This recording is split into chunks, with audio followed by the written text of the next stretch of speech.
TV. Kalau ada TV di sini. Nah, apa yang kita temukan dalam perkara ini? Tiba-tiba penyidik menyita flash disk dari Oliver. Nah, itu yang kami uraikan tadi, bahwa dari siapa disita dari Oliver ini adalah dari pegawai Oliver. Tapi siapa yang mengambil di sana, mengambil ini tidak dihadirkan di dalam persidangan ini. Jadi kita tidak tahu sebenarnya yang mengambil flash disk ini siapa. Dan dari mana diambilnya tidak ada keterangan di dalam persidangan ini, tidak ada bukti. Jadi CCTV ini muncul begitu saja. Nah ini kelemahannya. Nah padahal menurut Perkap Kapolri disebutkan kalau di sini ada BVR maka ini harus dibuat berita acara pengambilan ke sini dan dilakukan oleh yang berwenang yaitu penyidik menurut Perkap Kapolri. Nah berita acara pengambilan ini dibuat seharusnya dibuat kemudian dibuat hash. Hash ini adalah sidik jari fingerprint. Nah, artinya kenapa dibuat fingerprint? Karena setelah dibuat fingerprint sini sidik jarinya di sini, maka seandainya ini dikeluarkan flash disk banyak mau 20 30 nggak ada masalah. Kenapa? Kalau di sini mau ini tulisan yang sah asli nih, kalau memang ini sudah dilakukan dengan benar. Kenapa ini kita tidak takut lagi dirubah? Karena kalau ini dirubah, maka akan berubah hashnya, sidik jarinya. Ini kuncinya. Jadi kalau tidak dibuat hash, tidak dibuat sidik jari, ini kita nggak tahu perubahan ini macam-macam bagaimana. Nah itulah aturan dibuat oleh Perkap Kapolri itu. Nah faktanya dalam kasus ini ternyata sudah hilang, sudah hapus katanya, dihapus atau terhapus saya tidak tahu. Jadi aslinya ini sudah hilang, otomatis kita tidak mungkin lagi membuat otentifikasi dengan aslinya ini.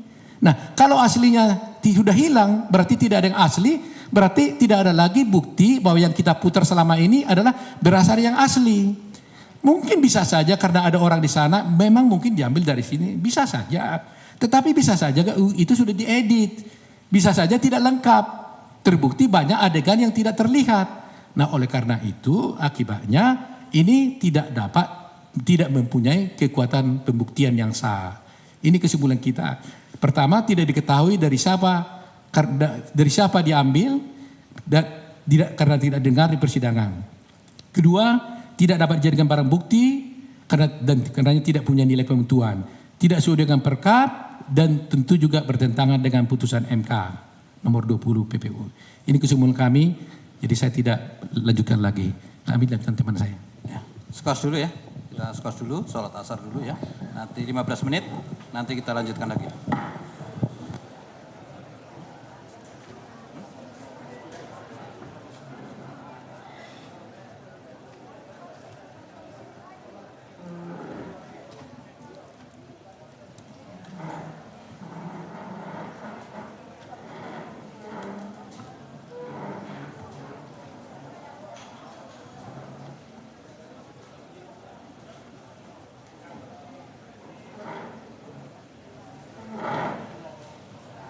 Baik pemirsa, kita sudah mendengarkan penjelasan atau isi dari pledoi yang disampaikan oleh kuasa hukum Otto Hasibuan, kuasa hukum Jessica Kumala Wongso. Sebelumnya tadi pada pukul 13.10 di awal persidangan dimulai, terdakwa Jessica lebih dahulu membacakan pledoi atau pembelaan. Sangat emosional sekali dan menceritakan mengenai persahabatan dan bagaimana Jessica mengenal Mirna. Dan dalam pledoi pun Jessica mengatakan dia membantah membunuh Mirna dan Jessica juga berusaha untuk meyakinkan majelis hakim lewat beratnya beban yang dia lalui selama proses persidangan, di mana ada labeling dari masyarakat, kemudian keterangan saksi ahli yang memberatkan. Kemudian pembacaan pembelaan Jessica pun berlangsung selama 20 menit, kemudian dilanjutkan oleh pledoi yang disampaikan oleh tim kuasa hukum, diwakilkan oleh Otto Hasibuan. Sampaikan tidak ada tanda kebencian Jessica ke Mirna sehingga tidak bisa dapat dikatakan bahwa Jessica melakukan pembunuhan. Kemudian kedekatan antara Darmawan Salihin dan jaksa penuntut umum selama proses persidangan juga disampaikan oleh kuasa hukum sekaligus mencurigai kedekatan tersebut. Kemudian ada keberatan dari kuasa hukum mengenai tidak diperiksa oleh penyidik pemilik dari restoran Oliver. Selanjutnya, riwayat kesehatan Mirna juga tidak pernah dipaparkan penyidik dan tidak pernah disampaikan sebagai barang bukti selama persidangan. Apakah Mirna memiliki riwayat penyakit jantung atau juga bagaimana kondisinya sebelum meninggal yang sempat diberitakan kerap mengkonsumsi obat diet. Selanjutnya, tidak adanya otopsi yang dilakukan juga membuat kasus ini diragukan oleh kuasa hukum, dan ada pernyataan dari Krisnamurti juga bahwa no autopsy, no crime, begitu katanya. Dan tidak dihadirkannya saksi kunci pembantu Jessica ini juga menjadi satu catatan khusus dari kuasa hukum yang sangat disayangkan hingga sampai sidang terakhir mendengarkan keterangan saksi, pembantu atau asisten rumah tangga dari Jessica Kumala Wongso tetap tidak dihadirkan oleh jaksa penuntut umum.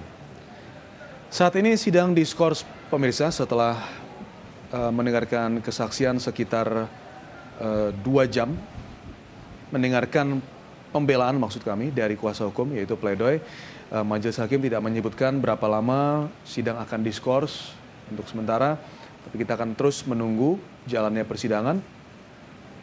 Di awal persidangan, kuasa hukum sempat menyampaikan bahwa ada 4.000 lembar halaman pembelaan atau pledoi yang akan disampaikan, tapi kuasa hukum akan berusaha untuk merangkumnya sehingga yang menjadi catatan-catatan khusus yang disampaikan. Jadi tidak keseluruhan dari 4.000 halaman isi pledoi tersebut yang akan dibacakan di persidangan hari ini.